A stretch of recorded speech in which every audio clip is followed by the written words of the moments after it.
Powered by the Montana Television Network. This is the 10 o'clock news on Q2, Montana's news leader. Good evening and thanks for joining us tonight. I'm Jay Kohn. Janelle is off this evening. It is one of the worst storms the Carolinas have seen in some 3 decades. Florence now in a Category 4 hurricane status and now is taking direct aim at the southeastern U.S. Florence expected to make landfall by Friday of this week, packing torrential rain and 100-mile-an-hour plus winds.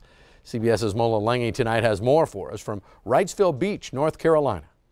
Much of the eastern seaboard is now bracing for a mammoth storm. On Monday, Florence exploded into a Category 4 hurricane, and as it intensified, so did the efforts to prepare for it. We're in for a real episode here. South Carolina Governor Henry McMaster has ordered an evacuation of his state's entire coastline. 1 million people from 8 counties are expected to head inland, but with up to a foot of rain predicted, it may be difficult to escape the danger. We got the hurricane and the surge, which may be as high as 10 feet, may be more, may be less, we don't know, coming at us from the ocean, and then after that we'll have water coming down, flooding us. In North Carolina, parts of the Outer Banks are also being evacuated. This storm is strong, and it's getting stronger. Governor Roy Cooper urged people to heed the warnings before it's too late. The best safety plan is preparation and common sense. We still have a couple of days to get ready, so let's use that time. The Navy is taking no chances. The entire fleet at the Norfolk Naval Base has been ordered out to sea, out of the path of Hurricane Florence. Mola Lengi, CBS News, Wrightsville Beach, North Carolina. And in a tweet, President Trump is vowing that the federal government agencies will be closely monitoring the storm's approach and will be ready to assist when needed. Turning to our chief forecaster, Bob McGuire. Bob, Florence isn't the only hurricane making waves tonight. Yeah. We are at the peak season this week, September 10th, the week of September 10th. We are at the peak of the hurricane season, and now we've got 3 of them to talk about. Of course, we just heard about Hurricane Florence. There it is right there, and it is expected to make its way right in towards North and South Carolina. When it makes landfall, it's still expected to be a Category 4, and by the time it gets into Raleigh, it'll probably start to dissipate, but that's a bad one. Now take a look at this one. Here is hurricane. It's actually Tropical Storm Isaac. It will become a hurricane. And so it's going to go just south of San Juan, Puerto Rico. That's what Puerto Rico needs, is another hurricane, right? That continues to move south and probably could make its way into the Gulf of Mexico. One other one here, it is Tropical Storm Olivia. That is expected to go right over Maui and Molokai and become a tropical storm. Not quite going to make it a hurricane, but it's going to come close with 70-mile-per-hour winds. It could produce a lot of heavy rain in feet and more flooding for Hawaii. Back here in Montana, we've got autumn weather. It's the best stuff, and we'll chat about that coming up in a few more minutes. Jay? All right, thank you, Bob. Well, a Bozeman man was killed this afternoon after a crash on the Billings West End, where authorities say one vehicle failed to stop at a stop sign. This crash happened at South 48th Street West and Nybauer Road around 3 o'clock this afternoon.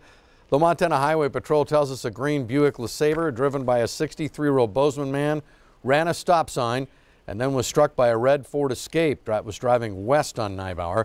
Both cars knocked off of the road into a nearby feedlot, the green passenger car striking a grain silo.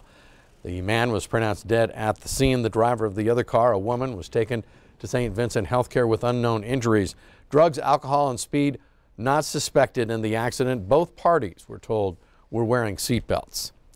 A Billings man is accused of running through police roadblocks at Metro Park during last week's presidential visit. Police say the man was driving drunk. 42-year-old Kelly LaFontaine booked into the Yellowstone County Jail for DUI and obstruction. Court documents state that 2 Montana Highway Patrol officers were stationed at the Metro parking lot. LaFontaine reportedly sped his vehicle around the officers, then continued north onto Bench Boulevard, eventually ending up in the upper lot of the Metro. One of the troopers pursued the suspect with his lights and sirens deployed. After LaFontaine was finally stopped, police say he failed a field sobriety test. LaFontaine has 6 prior DUI convictions. The sheriff of Madison County now faces multiple charges, including 2 felonies that stem from a drug case this past summer. MTN's Mallory Peebles says the story is quite the talker, but few people are willing to go on the record. But tomorrow that likely will change when the Madison County Commission considers suspending the sheriff. Court documents outline the charges against Sheriff Roger Thompson. First, a misdemeanor, official misconduct. Then, 2 felonies, tampering with evidence and perjury. Seen here this past winter describing an investigation, eyes turned to him the very next month when 2 special agents with the State Division of Criminal Investigations began looking into allegations against the sheriff. They were notified that drug evidence had gone missing between June 11th and June 12th of 2017. That's when Sheriff Thompson and his team planned a controlled drug buy. It's when an informant is sent in to buy drugs, helping to build a case against a drug dealer. But court documents say the informant himself showed up with drugs, meth, a pipe, and a lighter.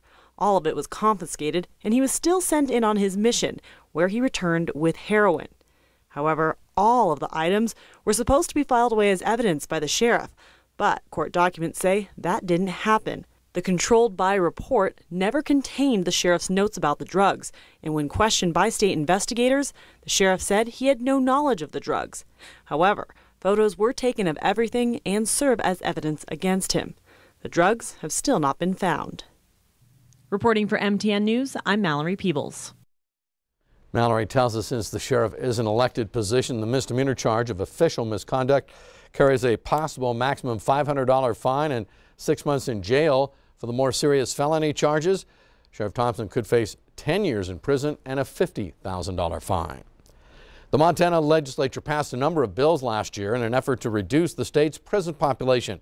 But today, a new report is out from the Montana office of the American Civil Liberties Union. It claims probation and parole programs still send too many people to prison and warrant a new review. The story now from MTN's Mike Dennison. In Montana, some 8,000 criminal offenders are on probation or parole, meaning they're not in prison but still supervised by the State Department of Corrections. Each year, hundreds of them are sent to prison for violating terms of their release. The American Civil Liberties Union says 75 to 80% of those are for technical violations, such as failing a treatment program or not immediately getting a job. We're seeing that individuals are set up to fail. There's just these high expectations that individuals can't meet on probation or parole, and they're having strikes against them, and then they're being returned to our prison systems. The ACLU report released Monday says parolees often can't pay for or get access to treatment programs or even housing that can help them succeed. Nearly 100 people involved in the system answered questionnaires from the ACLU. One of them, Melissa Smiley of Great Falls, spoke to reporters Monday. She said probation and parole officers often stood in her way when she got out of custody rather than help her outside of prison. Never once did they say, gee, you want to go to college, that's great. They said, you don't get to go to college because you're a felon. You don't get food stamps because your probation officer thinks you should go back to jail. Smiley eventually got a degree in paralegal studies and is now employed. The report recommends several changes, such as more access to mental health treatment in rural areas and less rigorous rules for certain offenders. Because so many people who are coming out of prison want to be part of the community again, and they're just faced with so many barriers to doing that. State Corrections Director Reg Michaels says it would be premature to comment on a report he's not yet read, but that the agency is committed to helping communities in need. While parole and probation programs are run by the State Department of Corrections, most of the proposals by the ACLU are outside the power of the department to fix, like the setting of conditions or funding of treatment programs. It will be up to the legislature to make those policy decisions. Reporting from Helena, Mike Dennison, MTN News. Mike tells us that some of the reforms that were passed by the legislature last year did shorten the time of supervision for people on probation. A Minnesota man now recovering after being attacked by a bear. The attack happened Sunday afternoon in the Beartooth Mountains near the Montana-Wyoming border. 48-year-old Bradley Johnson of Plymouth, Minnesota was backpacking with a group of friends when he hiked ahead of them. That's when he said he came upon 2 bears at close range. Too close, he said, to deploy bear spray. His group quickly alerted authorities, and Wyoming's Game and Fish Department responded. The man was flown by helicopter to St. Vincent Healthcare in Billings, where he's receiving treatment now for severe injuries to his arm, shoulder, and back. Wyoming Fish and Game is investigating the encounter and did have personnel at that attack scene today.